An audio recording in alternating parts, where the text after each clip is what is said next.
Shalom ibu bapak saudara terkasih dalam nama Tuhan kita Yesus. Semangat pagi. Bertemu kembali di channel Rio Nando Butar-Butar dalam khotbah 5 menit aja atau kolima untuk renungan harian. Renungan pada hari ini saya ambil dari kitab Amsal pasal 8 ayat yang ke-13.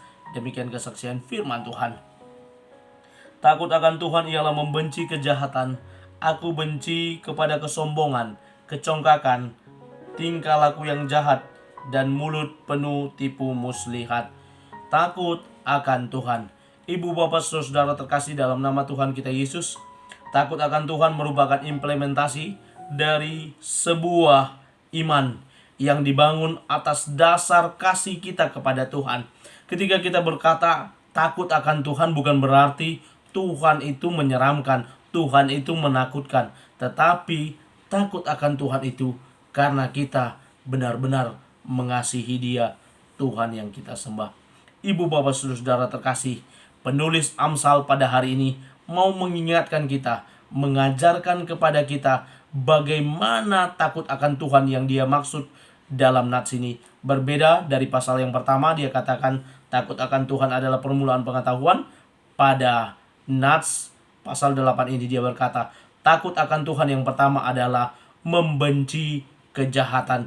Bagaimana kita sebagai anak-anak Tuhan, bagaimana kita sebagai orang percaya, bagaimana kita sebagai manusia yang hidup bermasyarakat, yang hidup sosial, kita harus takut akan Tuhan dengan membenci kejahatan, perbuatan jahat, tingkah laku yang jahat.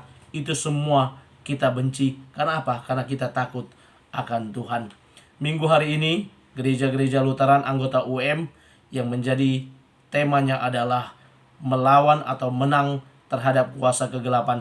Salah satu hal yang harus kita benci adalah kuasa kegelapan. Kita harus lawan bersama. Kita harus menang melawan kuasa kegelapan. Bagian yang kedua dari takut akan Tuhan adalah membenci kesombongan dan kecongkakan. Sombong dan congkak dua hal yang selalu menyatu dalam diri seseorang yang berkata dirinya sih rendah hati, tetapi ketika ngomongnya selalu di atas. Saya ingat ada sebuah ilustrasi khotbah seorang bapak yang mengatakan dirinya sih rendah hati, dirinya sih apa adanya, tapi suatu ketika dia berkumpul di sebuah acara arisan keluarga, dia berbicara dengan temannya. Aduh, hari ini saya sedang bersedih. Kenapa Pak bersedih? Kata temannya yang ada di kumpulan tersebut. Iya, bagaimana saya tidak bersedih? Burung beo kesayangan saya, burung beo yang pintar itu tadi lepas dari sarangnya. Saya sedih sekali. Ketika saya hendak memberi dia makan, dia tiba-tiba terbang ke mobil Rubicon saya, dan saya coba untuk menangkapnya. Dia terbang lagi ke mobil Land Cruiser saya, dan saya coba pelan-pelan mau menangkap lagi. Dia terbang hinggap lagi ke mobil Land Cruiser saya. Lalu selanjutnya saya coba menangkap lagi. Dia terbang kembali ke motor Harley Davidson saya. Lalu temannya berkata, ini mau cerita burung atau mau membanggakan mobil yang ada di rumah dan motor yang ada di rumah? Enggak sih, itu omongan dia. Ya, padahal apa yang dia banggakan, dia sedang mau menceritakan ada beberapa mobil mewah di rumahnya. Yang selanjutnya ketika dia berada di rumah duka, seorang teman dekatnya dari SD meninggal. Dia didaulat untuk menyampaikan kata-kata penghiburan. Dan ketika dia sedang menyampaikan kata-kata penghiburan, lagi-lagi si bapak ini selalu berada di atas.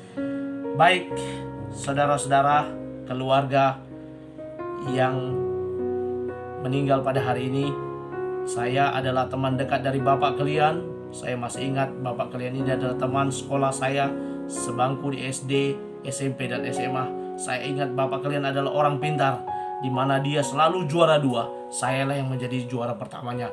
Sampai kami sama-sama bekerja, bapak kalian inilah yang menjadi asisten manajer dan saya manajernya. Selalu dia di atas. Dia bicarakan selalu dia di atas. Akhirnya temannya bilang, udahlah, akhirilah pembicaranya. Iya, akhirnya saya akhiri pembicaraan ini. Kiranya kalian terhibur. Saya ingat bapak kalian ini meninggal di usia 64 tahun hari ini, dan saya 64 tahun masih keadaan sehat, selalu dia berada di atas. Ibu bapak saudara terkasih dalam nama Tuhan kita Yesus. Yang ketiga, membenci tipu muslihat. Tipu muslihat, dusta, membodoh-bodohi orang, ini merupakan hal yang tidak sesuai dengan diri kita yang takut akan Tuhan. Mari kita jauhkan, mari kita hindarkan. Bahasa anak muda sekarang, mari kita skip semua karena kita takut akan Tuhan. Selamat memulai aktivitas hari ini, selamat beribadah di hari Minggu ini. Tuhan Yesus memberkati. Shalom.